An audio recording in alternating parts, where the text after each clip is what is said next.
TPCSI fans, you want to revolutionize your sports investing habits? Allow me to tell you about WagerWire. WagerWire is an app that helps you become a superior bettor by allowing you to sync all your sports books and track all your bets in one place. See your current action, your betting history, and stats. You could also sign up for sports books and collect bonus offers. Follow them at WagerWire on X, as it's the best account on the platform. Head to App Store or Play Store now and search WagerWire and download the app.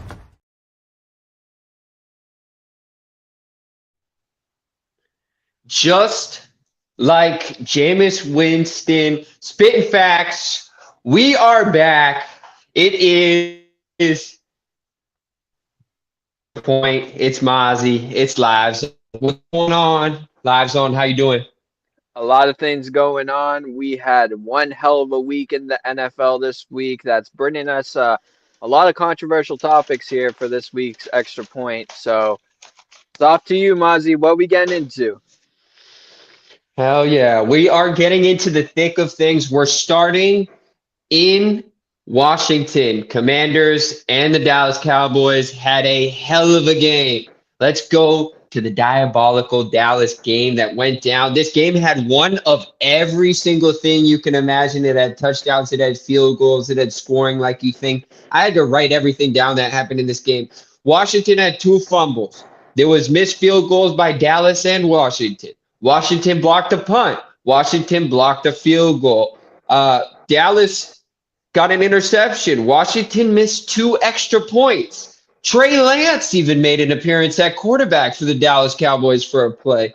Dallas had a kick return on a normal kickoff. Dallas had an onside kick return for a touchdown. Both of those were for touchdowns. Washington had a 2-point conversion. There was an 80-yard Hail Mary with 20 seconds left. It was 10-9 with 8 minutes and 15 seconds left in the fourth quarter. And then both teams proceeded to score 41 points in 8 minutes left in the game.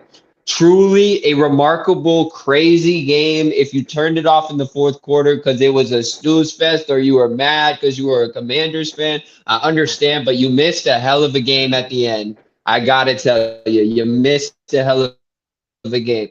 So our discussion kicks off today with a couple different topics. One, what's next for Washington after this loss? And then also, what does this mean for Dallas? Does this mean Mike McCarthy's job is safe? Does this mean there's things to build on in Dallas? Or is this a consolation win that's just like, hey, we pulled out a tough one in a crazy game. Let's move on to next week? Yeah, so there's a few different things that you could take away from this game. Number one is Washington. The Commanders need to go back to their offense that they were running when Brian Robinson Jr. was fully healthy. They were a pass-first offense that opened up the run game for guys like Austin Eckler and for Brian Robinson Jr. We have not seen that since week 6, when Brian Robinson didn't play. So for that reasoning, we need to start seeing Jaden Daniels throw the ball more. That's what it comes down to at the end of the day. Now, for me, I personally think that the Commanders are still in a spot where they're good enough to make the playoffs in the NFC. I know that you personally are kind of getting away from that, but I do think that Jaden Daniels is that talented to bring them to a playoff spot. Maybe not as high as what we thought we were going to get for a team like this, where it was the Washington Commanders. They got a new rookie quarterback. They're phenomenal. And then after that, they started slowing down. So that's what we're seeing right now. We're in the slowdown process. I still think that they make the playoffs, though. Now, for Dallas, I personally think that Mike McCarthy's job is safe. I don't think Mike McCarthy was the problem. I would love to see a guy like Deion Sanders, like you said last week, in a Cowboys coaching spot. It makes sense for him to go to the Cowboys. But at the end of the day, Mike McCarthy's already been there. He knows the offense. He knows what he's got to do. It's really just up to his guys. You got to get the ball to CeeDee Lamb. And as we saw this week with Cooper Rush, he got the ball to CD 10 different times and targeted him for more times than that. So they're getting the ball to one of the best receivers in the league. Dowdle doing his thing, having 86 yards rushing. They just need to keep on doing their thing and they'll be perfectly fine. But they need to find a quarterback that can do it for them. Hey, when it comes, I think there's key takeaways at the end of the day. One, can the game entails. Do like you're saying, have all the pieces there. Everything is cohesive. Their quarterback just needs to figure it out a little. But I want to stress that I learned more about Washington in this game. Why, for 3 quarters, are you not letting Jalen Daniels throw the ball? Why in the 4th quarter, when it's 10-9 or 13, you're not 6 minutes left? Now, if he throws, he's not look down and let him air it out at the beginning. They put up 17 points in the last 8 minutes of the 4th quarter, and that's just because they started throwing the ball. Jalen Daniels had, I think, around 15 pass attempts going into the 4th quarter. And I don't know what he finished, but that's ridiculous. 15 pass attempts for that.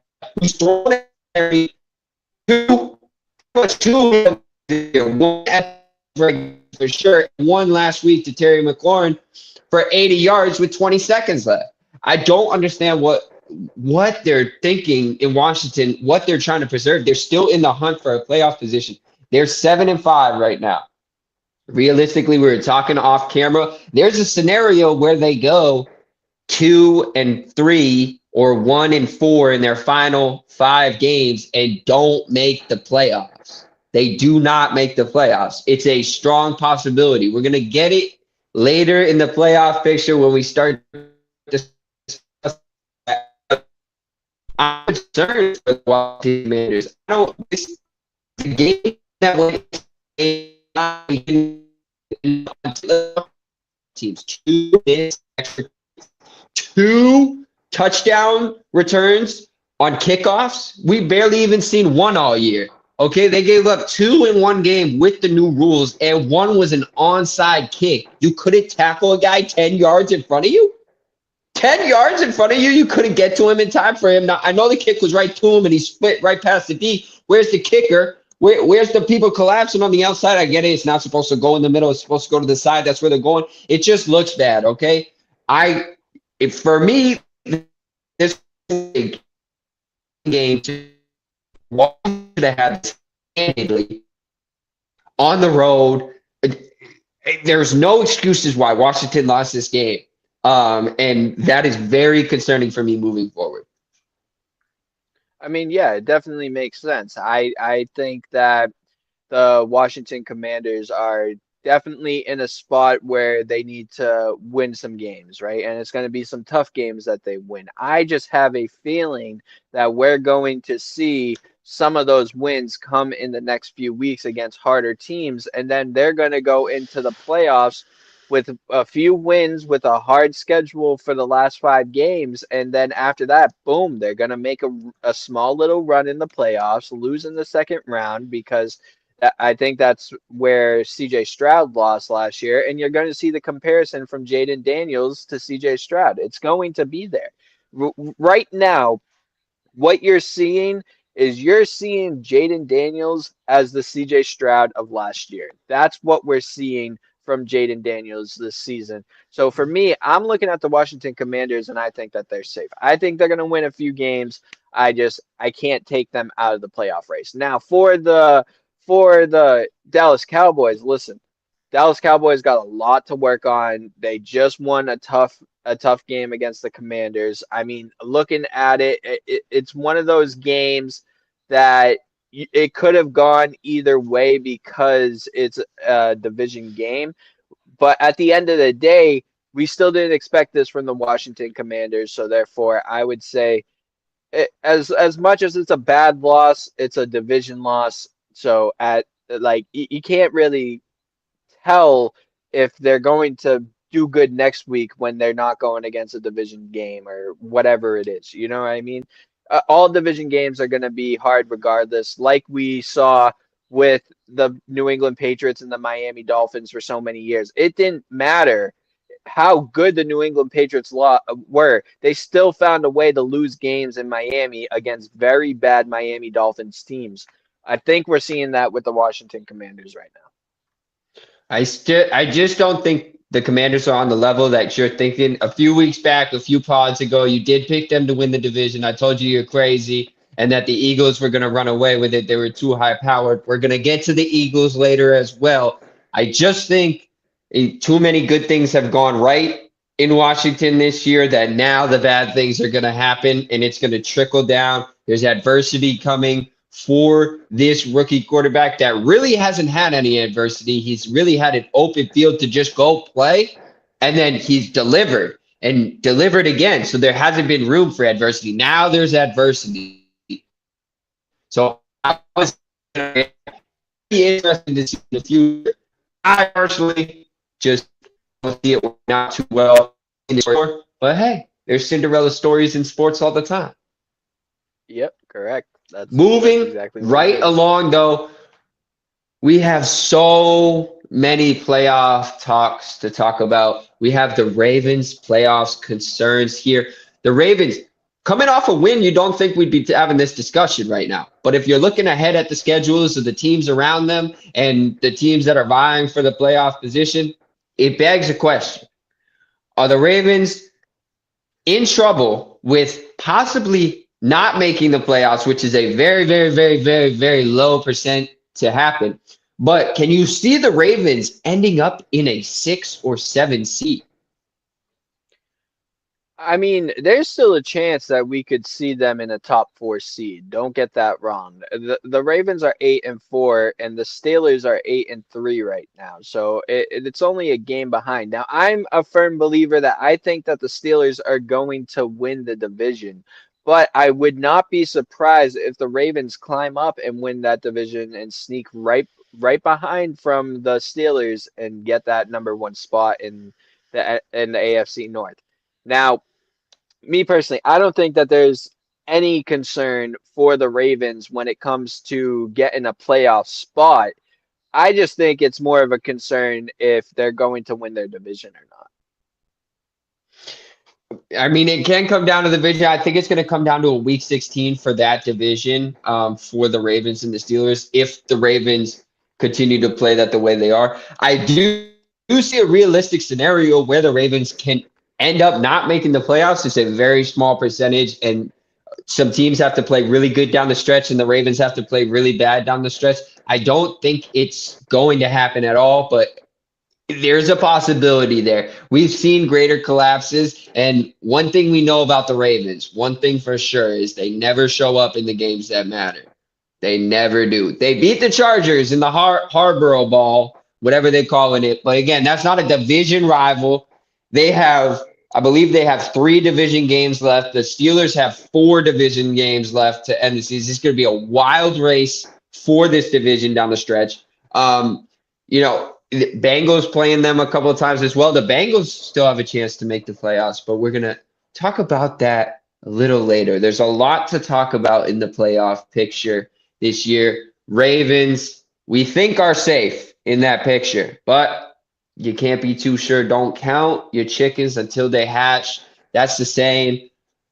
We're going to stick around, but first, we're going to hop over to Atlanta Steaks, have them tell us what's up.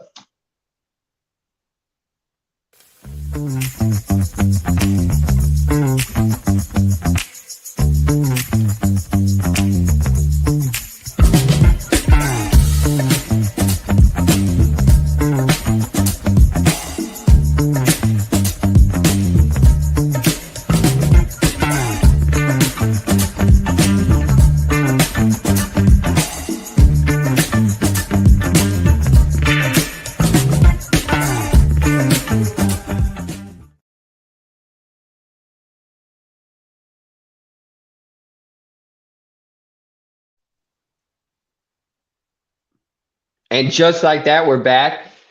We're moving right along here. We're going to Philly. We're talking about the running back in Philly. We're talking about Saquon Barkley. Might as well spell it MVP at this point. He spells it with an O. That threw us both off. But might as well change it to MVP because this man went crazy. I was going against him in fantasy. I got torched. He put up 100 points in our league. Our scoring in our leagues tapped. Talk to the commissioner right there. Talk to the commissioner. Saquon going over 200 yards rushing, couple TDs. This man's on a tear. I don't think we've seen a season like this. I haven't seen somebody run like him since LaDainian Tomlinson in 06.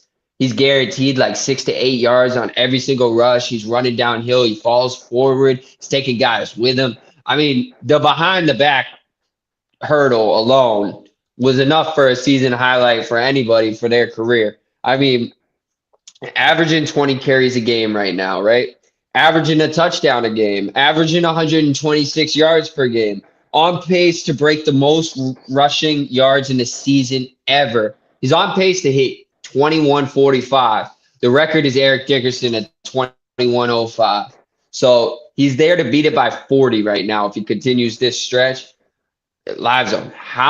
What do teams do against Saquon? Do you think that he's actually going to cap off this season and be in the argument for the greatest running back season? That's a hard conversation. Now, when we talk about MVP, he's definitely there for sure. We were just talking about MVP last week, and I don't think either of us had him in the conversation. No, I mean, we did not. I'm still looking at Derrick Henry, and I'm saying, all right, well, this is what we were expecting from the likes of Derrick Henry and Saquon Barkley. We've seen big seasons from both of these guys. Now they have a team surrounding them that they can make a run with and maybe even go to a Super Bowl with and maybe even win a Super Bowl, to be honest. We might be seeing a Baltimore Philly Super Bowl at the end of the day, but before we even get to any of that, the thing that I do want to say is, yes, Saquon's having an amazing year. I do believe that maybe he could even possibly get that record. I just don't think of it happening anytime soon. I think he'll get close to it, but I think he'll be maybe 100 or 200 off, whatever it is. Me personally, I'm looking at Derrick Henry and I'm saying, hey, you're the best running back in the league. It's your title to lose, and Saquon wants it. So if you're not going to step up, Saquon's right there for it. Now, looking at it, though, do you really think Saquon or Derrick – I believe this is part of the argument as to why we didn't put these running backs in the conversation of MVP last week when we were talking about it. Do you think that because – the quarterback behind them is a Lamar Jackson, is a Jalen Hurts. Their defense is so good. They have so many weapons on offense. Can Saquon or Derrick Henry really be an MVP on that team? Because what makes that team great is all its pieces together.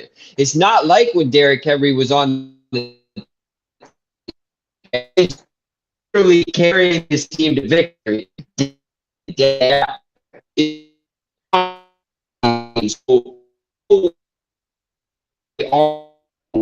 In the conversation, like someone else that we were talking about is really the man, the star of their show.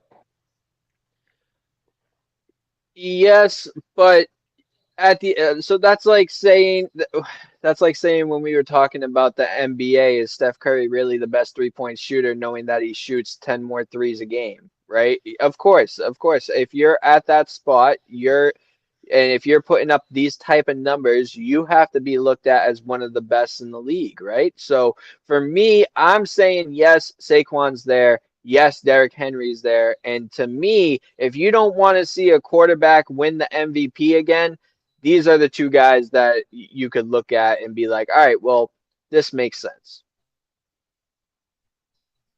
Respect it. I can respect it. I could get down with it. But in my book, MVP should be the most valuable player, meaning if you take them off that team, they are a bad team without them. If you take Derrick Henry off the team, Baltimore's not a bad team. They're a 500 team, maybe.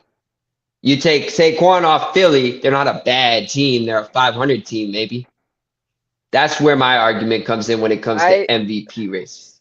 I disagree with both of those. I think if you take the main part of their offense out of out of the team. Yes, they have other options, but they're playing to this caliber of playoff teams that it's almost undeniable to say without Saquon, the Philadelphia Eagles would be where they are right now. They wouldn't be. Same thing with Derrick Henry. So that for that reason, I put him in there. Me personally, I put him in there. Especially Baltimore's Derrick been Henry. here before without Derrick.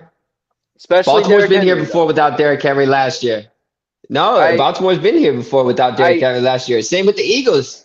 I understand, but if you take Derrick Henry off of this offense right now, the offense that they have, they're not putting up the same numbers that they were putting up last year because you got to remember they had the likes of a J.K. Dobbins, even though he was injured, and a Gus Edwards. They have a Justice Hill as their second running back right now. So if you take Derrick Henry off of this team, yeah, I do think that this team is hurting knowing that they're a running first offense. Same thing with the likes of a Philadelphia Eagles. The Philadelphia Eagles had in past years had a DeAndre Swift and a Miles Sanders, and you're going to now put a Gainwell or whoever their second running back is now in place of a guy like Saquon Barkley. It hurts their offense significantly, especially with how they're becoming more of a run offense for both teams. I see your dynamic there, but if you take away Saquon, you put back who they had previously. If you take away Henry, you put back who they had previously. You look at it for that, Ravens made it to what? The second round of the playoffs against the Chiefs with that running back combo, and now adding Derrick Henry. The only way he's the most valuable player would be if he carries them to a Super Bowl. Eagles won a Super Bowl. So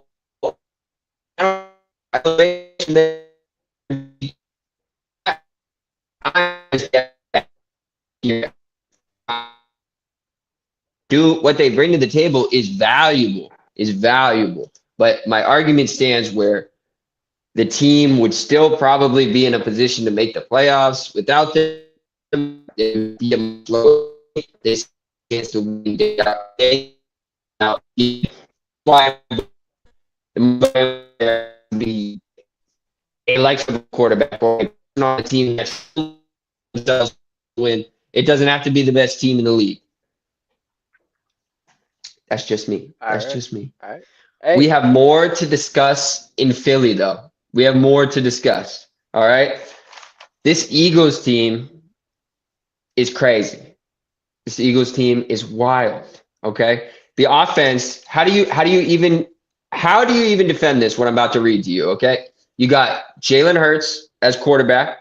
You got Saquon as running back. You got a wide receiver in A.J. Brown. You got a wide receiver who was hurt this week, Devontae Smith. Also, you have a top 3 offense in every single statistical category across the boards. Number 1 in rushing.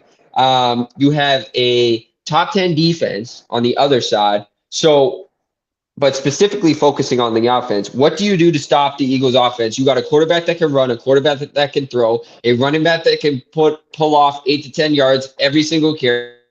You got a deep threat, you got a slant, you got an inside threat, how do you defend it?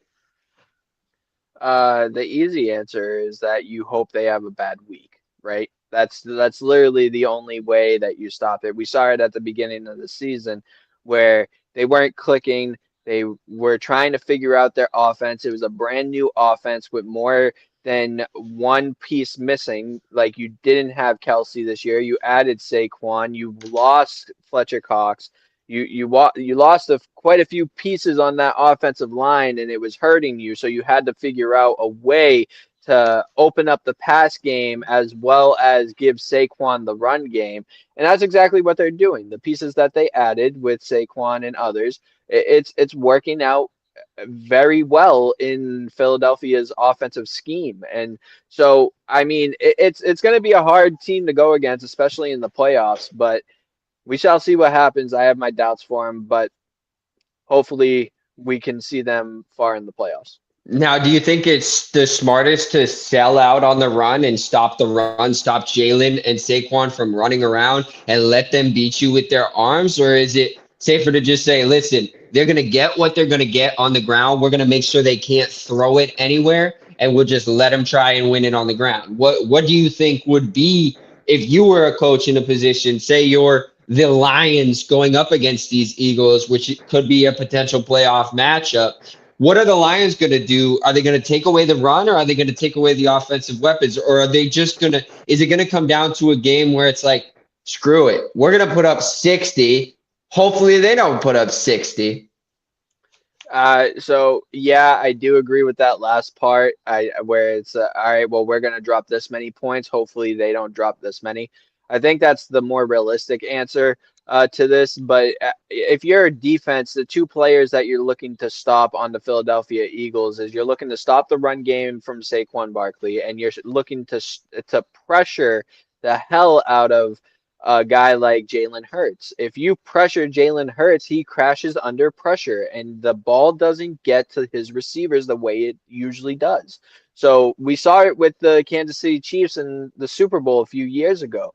Kansas City did a very, very good job of stopping the run game and pressuring the hell out of Jalen Hurts, and they won the game for it. It was because of a fumble that Jalen Hurts made because he was being pressured so much. That's the type of thing that you need to do to stop the Philadelphia Eagles. And in the playoffs, it's going to be very hard for teams to stop this offense, but the one or two ways to stop it is to pressure Jalen Hurts and stop that run game with Saquon Barkley. Pressure. Apply the pressure. That's pressure makes diamonds, though. So if Jalen Hurts is anything special, it'll come out like a diamond, right? We are both diamonds, okay? We both live under pressure. All right. We're gonna start talking about the playoff picture, but first we're gonna run a little ad for you guys. So stay with us. We'll be right back. 2,000 years long, we will never settle. Hard days, no way, with a heavy metal. No time, no fail, won't stop here. Like a torch to a flame when it burns hot.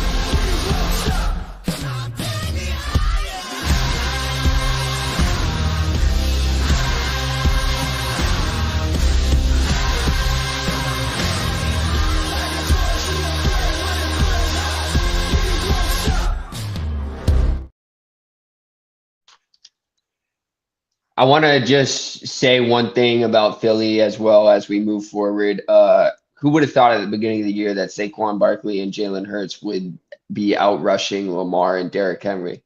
Not I. Okay. Maybe the Saquon part, but not Lamar and Jalen. I wouldn't have guessed that one. No, combined. So you put Lamar and Henry together, they're rushing less than Jalen and Saquon together. I think Lamar has Jalen, but I think Saquon has Derrick, but combine them, and the duo for the Eagles has more than the duo for the Ravens, which realistically, you come to me week one, I don't think that. Yeah, I think Lamar and Henry have it. Yeah, I'm with you on that. But that was last subject. We're on to the next subject. We're looking at the playoff picture for both sides of it, the AFC and the NFC. We're going to start with the one that's pretty much, I think, not really up for a debate. It's the AFC playoff picture, live zone. I want you to go through. I want you to tell me your 7 teams that you see realistically making it in and why. All right, I'm going to start off with my number one. I'm going to take a hot take here. I really do think that we see the Buffalo Bills in the 1 seed. I know you don't like it, but the win percentage and everything like that, I mean, like I said, they're only a game behind. So one bad game from Kansas City and the Buffalo Bills are tied for first place, and then they take it from there. With the way that the Buffalo Bills are playing in their run game with James Cook and Josh Allen and Amari Cooper finally starting to play some games here and starting to connect with Josh Allen and Shakir. I mean, the team looks great right now on the offensive and defensive side. It's really a team that you do not want to go against right now because they're starting to. This is what we talk about. We talk about the team at the beginning, and then we talk about the team at the end. And the team at the end, those are the teams that start clicking around this area around Thanksgiving time. And then after that, they go into the playoffs and make a big run. I'm looking at the Buffalo Bills and they're starting to click. So I'm going to take the Buffalo Bills as my 1 seed. My 2 seed there, it's no question. I have the Kansas City Chiefs. There's no explanation for this. The Kansas City Chiefs are one of the scariest teams to go against in the NFL right now. So I had to have them in there for it. So that's number 2. Number 3, I want to say the Steelers so bad. I want to say the Steelers, but part of me just thinks that the Ravens are going to show up. Derrick Henry is going to do his thing. We talked about this for weeks. Why are the Ravens not getting Derrick Henry the ball? Why are they not doing that?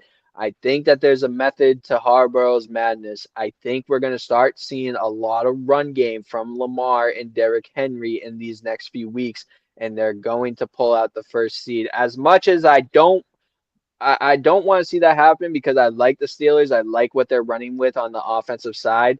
I just have a feeling that the number 1 seed in the AFC North is going to end up being the Ravens. And then my number 4, the AFC South, I have the Houston Texans.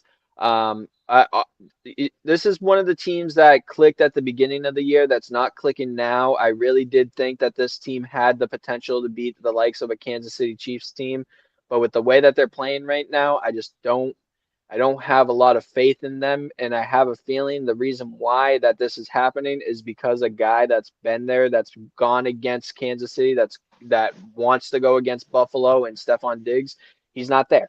So for that reasoning, I'm going to put the Texans at my 4 seed. From there, I have the Pittsburgh Steelers at my 5 seed. I think that, like I said, it's 1A, 1B. They're going to be neck and neck. I don't think that's going to end anytime soon here this season. I really do. I know that the Steelers have a hard schedule ahead of them, but I think they're going to get some of these games done. Yes, I know you're going to bring up that they just lost to Cleveland Browns, but we got to remember that that is a division game as well. The same reason why Washington lost to the Cowboys is the same reason why the Steelers lost to the Browns. It's just one of those games where it always happens and they always split the game. No matter how bad one team is and how good another team is, they're always going to split. And that's what we're seeing with the Steelers and the Browns. Now, for me, I personally have the Chargers in my 6th spot. I like what I'm seeing from Justin Herbert. I like what I'm seeing from J.K. Dobbins. As long as J.K. can stay healthy, as long as Herbert can keep on getting it to his wide receiver core, that's very young, by the way, and his tight end, and as long as Joe Alt can stay healthy, he's going to be a force in the league. I saw this man hold down 3 guys last week. 3 guys, 2 with 1 arm each, and then 1 with his body, and it led to a touchdown for the LA Chargers. So for that reason, I'm going with the Chargers on my 6th spot, and then my 7th spot, I'm gonna. I know it's between one of 3 teams in my opinion. We have the Broncos there. That's probably the safest option, but the pick that I'm probably going to pick is the Miami Dolphins here. Miami just got Tua back. They're running with that offense again. They're looking very good. A-Chain is looking like he's stepping up. I like what I see from the offensive side in Miami, but then again, we're getting to that cold weather where they could start losing games more often. And then the last team that I have there is the Colts. Like we said, we're talking about behind scenes. The Colts have a very easy schedule ahead of them. I just don't think that the Colts have it in them to make the playoffs this year because honestly, that comes down to the Colts management because they started Joe Flacco for a few games instead of sticking with Anthony Richardson.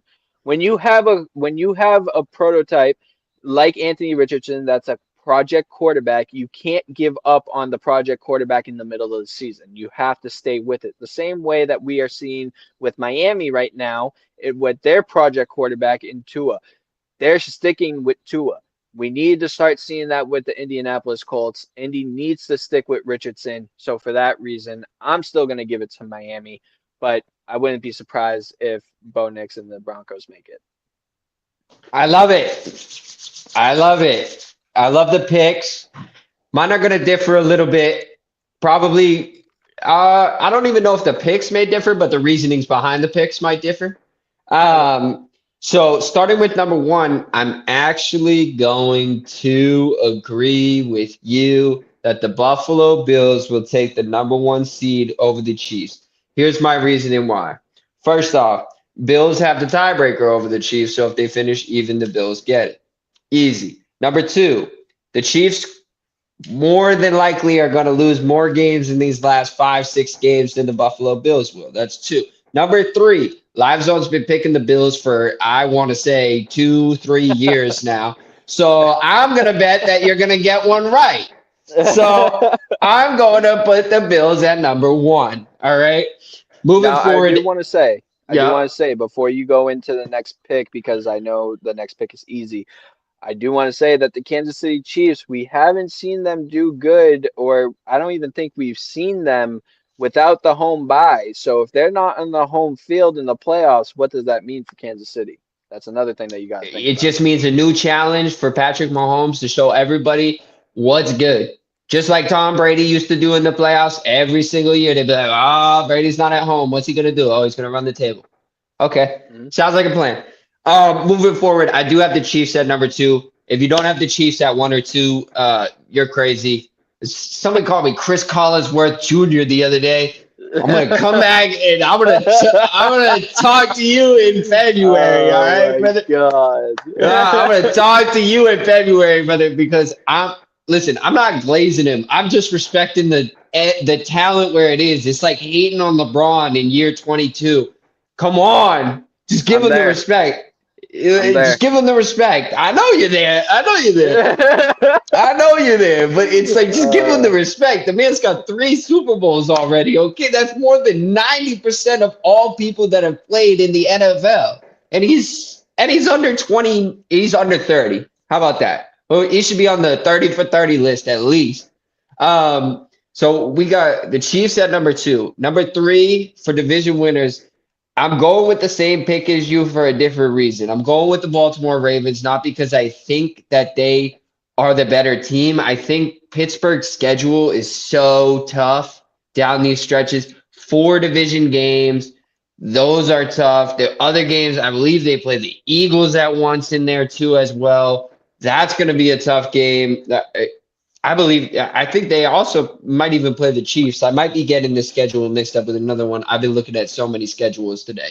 But I know they play 4 division games, and I think the other 2 games are against the Eagles and the Chiefs. And that's a crazy schedule. That's a tough schedule for any team that's competing in these. Realistically, I see them going 3-3 at best. So that puts them at 6 losses. I look at the Ravens schedule. I see maybe 2 losses left on that schedule. If it does come down to the tie, though, the Steelers do have it. But we're going to have to – it comes down to a week 16 game, Steelers-Ravens. That's what it's going to come down to for this division. So we're going to have to see what happens in that one. If the Steelers win, I think they take the division. If the Ravens win, I think they take the division. But by strength of schedule, give me the Ravens at the 3 seed. Moving forward, we look at the 4 seed. Give me the Texans. Although that loss to the Titans is not sitting right with me. Division game. I don't care if it's a division game, brother. That's a team that you're supposed to beat. That's a team that there should not be a question that you're in that game. And CJ Stroud, for me, has shown he's not on that tier level that I think he is. He's not. He's good. Don't get me wrong. But he's not conversation. He's not on a Lamar. He's not on a Patrick Mahomes. He's not on a Jalen Hurts level. He's not even close to those guys. He's not even on. This is the hottest take. He's not even on a Jared Goff level. All right, we'll keep it going. All right, we'll keep it going. All right, final 3 teams for the AFC. Sorry, Chargers for sure. Let them get in. Steelers or Ravens in that 6 spot or 5 spot, whatever, interchangeable. They're both going to make the playoffs. That number 7 elusive spot. You said it came down to the Colts, Miami, in the Broncos. Looking at the Broncos, yes, I did think they were going to lose to the Raiders last week. Also, that game was so close at the end. The Raiders could have won that game at the end. Yeah. It was way too close. They possibly should have won that game at the end. Just comes down to quarterback situation in Las Vegas. Exactly. They don't have a leader. You know what I mean? Right. So. Precisely. But I knew it was going to be a close game. Now, Broncos, Colts, Miami. What you said about Miami playing in the cold weather and in these meaningful games come December and January, I don't like their chances. I'm considering them out. Again, like you said, the smart pick is the Broncos. Easily. Put them in there. I'm sneakily liking the Colts. I just don't know if I can pick them. Their schedule is so easy in these last 5 weeks. Anthony Richardson has something to prove after quitting on this team halfway through the season as well. Coming back, if he can win these final games and push them into a playoff position, he's going to win over the hearts of the coaching staff. He's going to win over the hearts of the fans. He's going to win over a lot of people from that alone. From that alone, he'll win over a lot. I would not be surprised if you see the Colts coming down to week 18 in the hunt with possibly having somebody having to lose and them having to win and then sneaking in. Right now, I'm taking the Broncos to fill that last spot, but I'm telling you, if the Colts win next week, I'm going to switch that pick to the Colts. I'm telling you that right now. No. I the only way that I see the Colts winning or going, 4-1 or whatever it is, the only way that I see that happening is if the coaches say, all right, we've realized that we're not in a Peyton Manning or a Andrew Luck offense anymore. We need to have an offense where we know our quarterback is going to scramble. We're going to give you the ball here, Anthony Richardson. If they do that, I see the Colts being better than most of these teams. In fact, I see the Texans and the Colts neck and neck like the Pittsburgh Steelers and the Ravens right now. I was thinking about that. But that's the thing. They need to give the ball over to Anthony Richardson. If they don't do that, and if the coaching staff doesn't trust him, and if the higher ups don't trust him, the Colts are not going to go anywhere. You got this project quarterback knowing he had potential, and you're not letting him utilize it. So for that reasoning, that's the reason why I didn't pick the Colts. If they do give him the ball and they say, all right, here's the ball, run with it. Yeah, of course. I said this at the beginning of the year that Anthony Richardson was going to have a breakout season. But the coaching staff didn't let it happen. They saw Joe Flacco and they said, oh, Mr. O Reliable, why don't you come over here for a few weeks? And they started losing games. That's the reality of it. The coaching staff made the wrong decision to take the ball out of Anthony Richardson's hand. And for that reason, that's why I have them missing the playoffs. Yeah, I agree with you 100%. The Colts situation is like a 2010 car that you don't want your kid to drive, It's not brand new. It's not firing on all cylinders. Who cares if you let the kid take it for a spin, right? That's the last. Mm-hmm. That's the end of this season for the Colts. Let Anthony Richardson take this thing for a spin, air it out, put it all on the field. You'll know by next week. If they lose next week, it's done. It's pretty much done. It's a wrap. It's not mathematically a wrap, but it's a wrap. Because Anthony Richardson, let me tell you, Anthony Richardson has the potential to be on the level of a CJ Stroud, to be on the level of a Jaden Daniels, to be on the level of a Bo Nix, because we're seeing how Bo Nix is doing flawlessly in a Broncos system. If Anthony Richardson had a system that trusted in him the way that these other guys have that type of system, Anthony Richardson would be one of the best quarterbacks in the league right now. He has the body for it. He has the athleticism. He has the scramble ability. He has the throw ability. The kid's good. He has the most potential that we've ever seen in a quarterback. It's just that the Colts, their coaching staff is just like, no, we're not gonna go away from what we already know. Peyton Manning did it. Why can't you? It's a different game now. You got to realize that. Absolutely. Hey, there's not just one side to this, okay? There's an NFC as well. We just talked about the AFC for about 10, 15 minutes, but now let's look at the NFC, okay? Live Zone, I want you to go through, give me your 1 to 7 and how you see it going forward here for the NFC. Ah, man, I'm gonna make a lot of people angry here. Now, I'm gonna tell you, my Super Bowl pick has not changed for the NFC. Detroit Lions. I still think the Lions are going, but I'm gonna make a lot of people mad here. I think the Eagles are gonna end up taking the 1 spot. I just have a feeling with the way that they're playing and with Saquon doing Saquon things and with Jalen Hurts being able to throw the ball comfortably, I don't see a reason why the Eagles do not take the 1 seed here. I'm going with the Philadelphia Eagles number 1. Number 2, that leaves me with the obvious answer, the answer that most people would say, oh, no, hell no. That is number 1. I'm taking the Detroit Lions at number 2. Number 3, oh, man. Number 3, that's the scariest pick of all. Yeah, number 3, I'm taking the Seattle Seahawks. I saw the Rams lose a good game against the Philadelphia Eagles, not as close as I wanted it to be, only put up 20 points. Cardinals, as I said, Mr. Kyler Murray, 50-50, can't show up in big games, losing the game for the Cardinals, 6-5. And now after that, we see the Seahawks go up into the number 1 spot and catapult themselves from 3 to 1.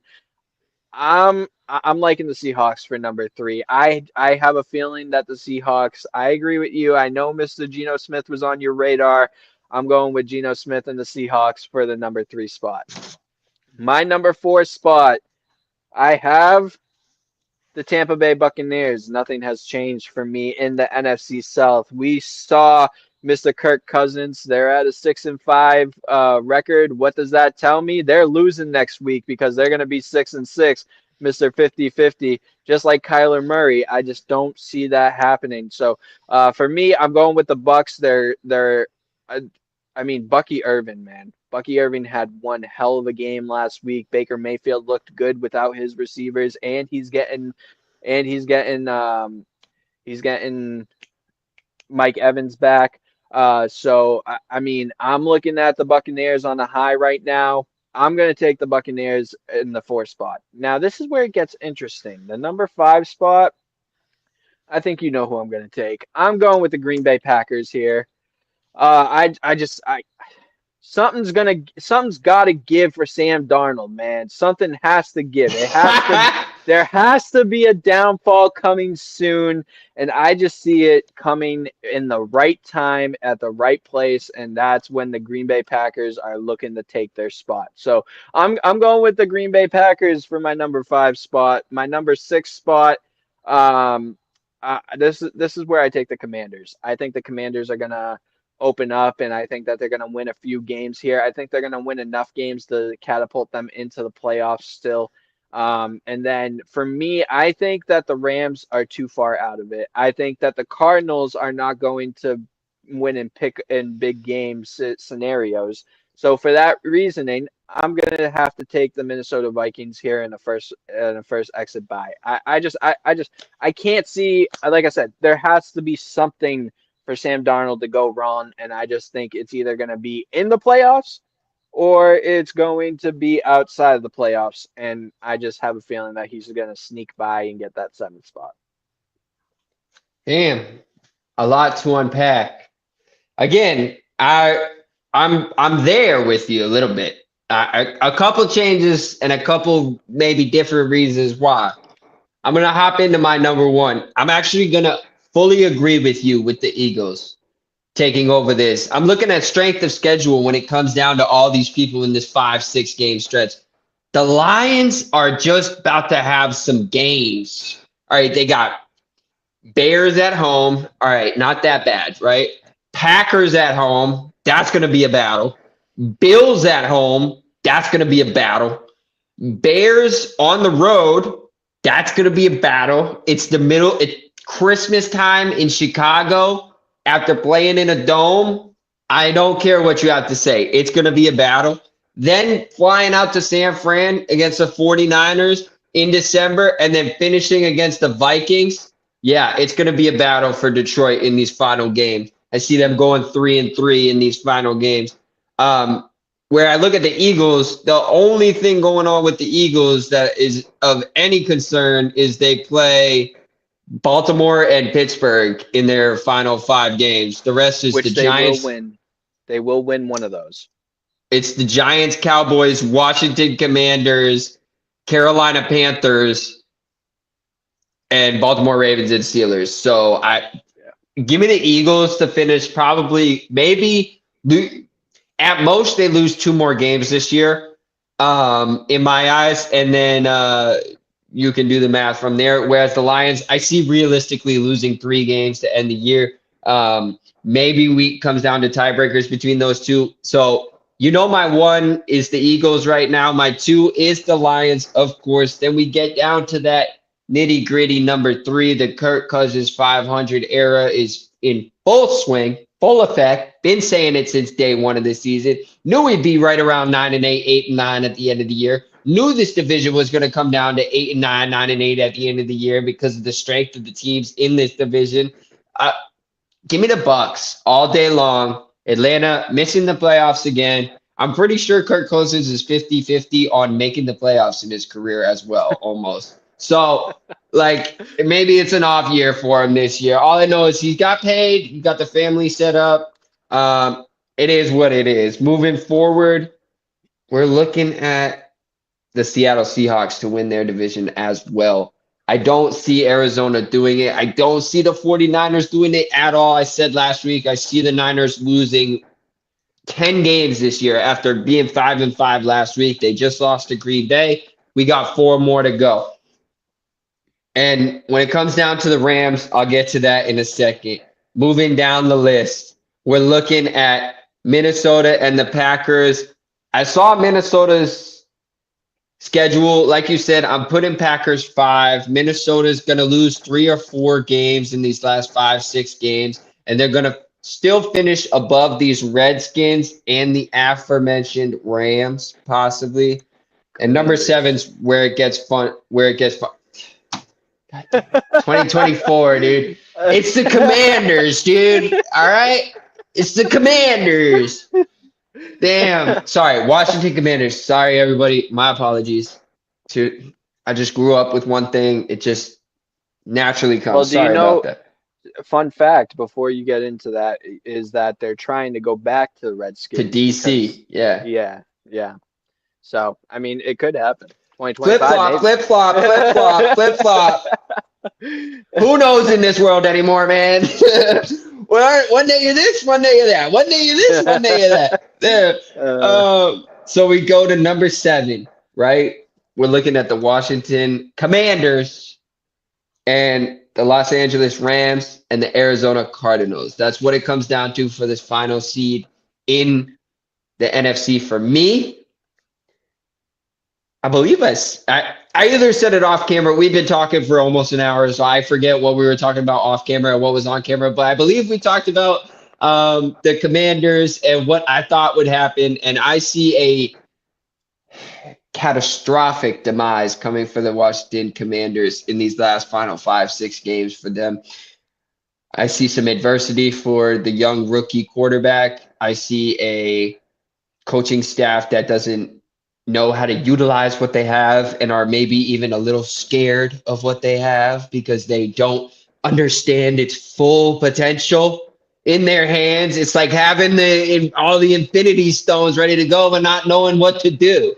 You know what I'm saying? It's like you have it there. You have wide receivers. You have an offensive line. You have a defense that'll keep you in these games. That defense out in Washington is underrated, not talked about enough. They hold people down. Okay, you have a complete team and could make something of this, but I think they're going to fumble the bag, no pun intended, maybe with a Jalen Daniels fumble to seal the season loss. I'm looking at Arizona then, 6-5, right? They have the next best chance to be in the position there. But as you said, Arizona never shows up in these games. Kyler Murray leaves so much to desire. He just isn't there for it. He isn't there for it. And I was rooting for him when he was getting all the backlash about playing video games, not practicing, and all this. And I thought he was going to come in and cook the league. I guess he's just been on the Fortnite grind, Call of Duty, whatever he plays. And then we finally got the Rams, 5-6, tough loss to Philly. We knew that was going to be tough.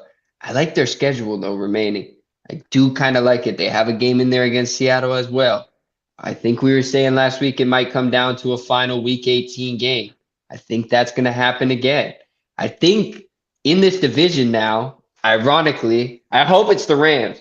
But last week we were saying the Seattle, San Fran, Rams, Cardinals division, only one team was going to make it.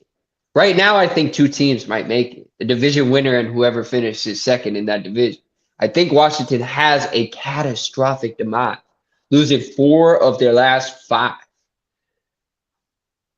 And those are my picks. I just can't see Washington losing that many games with the season that they're having. Jaden Daniels showing up. Like I said, as long as the reason why that they went back to that run offense is because Brian Robinson Jr. was back and they had Austin Eckler, so they had a triple threat in the backfield. But now he got injured in the game, and then they stayed with it. Exactly, because they didn't have a backup plan, but now they do. Now they're going in saying, all right, Brian Robinson Jr. isn't here again. We need to go back to that pass offense that wasn't working. And because of that happening, I think that they're going to be perfectly fine as long as they go back to that pass offense like we were talking about earlier. As long as they utilize Zach Ertz and Terry McLaurin and all their receivers, they're going to be fine because it opens up the run game for a guy like Austin Eckler or Brian Robinson Jr. to go get a 30-yard or 20-yard run. So for that reason, I love the Rams. I'll be the first one to say the Rams are my second favorite team. Right behind the New England Patriots, they are number 2, guys. They are, but I can't put looking at the record wise, they're 2 games behind. Both teams have a tough schedule. I can't put the Rams there right now, especially with that bad loss to Philadelphia. I know that it was going to be a tough game, but Saquon going over 250 in yards, I know. You're not winning that game. Well, I don't care who's playing. That's the point. That just shows you how bad the Rams defense is right now. So for that, I have to go with the Commanders over the Rams. I hate saying that because once again, number 2 favorite team, the Los Angeles Rams. That's my team, but I just can't put them above a very good Commanders team right now. The best part about our job is that we just have to wait and see. We get to make all these opinionated topics, all these conversations, all these predictions that don't matter in the grand scheme of things because we're going to get the answers in a few weeks anyways. So I love that. This is the extra point. We're coming to you every week for football season at least. We're going live Tuesdays, Thursdays, except for Thanksgiving. We're not going live. We're going live on Wednesday instead, but we're going live Tuesdays, Thursdays, and Sundays. We got basketball, we got football, and we got other stuff to talk about, like sports history on Fridays and other things on Monday, whatever we're vibing with. We're getting it done out here, okay? Yep. You can find us on YouTube, East Coast Sports Investors. We're under the videos tab. You'll see us. We're under the live tab as well. Check out all the other lives and videos up on there. Closing Bell has been my ish lately, so I'm loving that. We also have a Bet Live show coming up. You can find Live Zone at Live Zone everywhere on social media. Live Zone, what do you want to plug? Literally just keep on staying up with East Coast Sports Investors on all their platforms. Another one that's good is if you look up Jeff Dawson on or Jeffrey Dawson on Facebook as well. You got the Live Zone Sports podcast on TikTok. You got Live Zone everywhere. If you literally just look up Live Zone Sports, you'll find us. And as well as having Mr. Mozzie here on Twitter. Look up Maserati and then Maserati won. Maserati won. So Monday bets live where we give you our best sports bets of the week. Tuesday you can be here with us for the extra point. Thursday usually, but we're gonna have a special episode on Wednesday. You could also come back with the extra point. Friday is the Live 5 list. That's where we do all our sports history. And then Sunday, we end it off with basketball dynamics on the hardwood, as always. But yeah, so that's all I got. Everybody, go tag Elon Musk on one of my posts so I can get a free Cybertruck. And as always, stay tuned.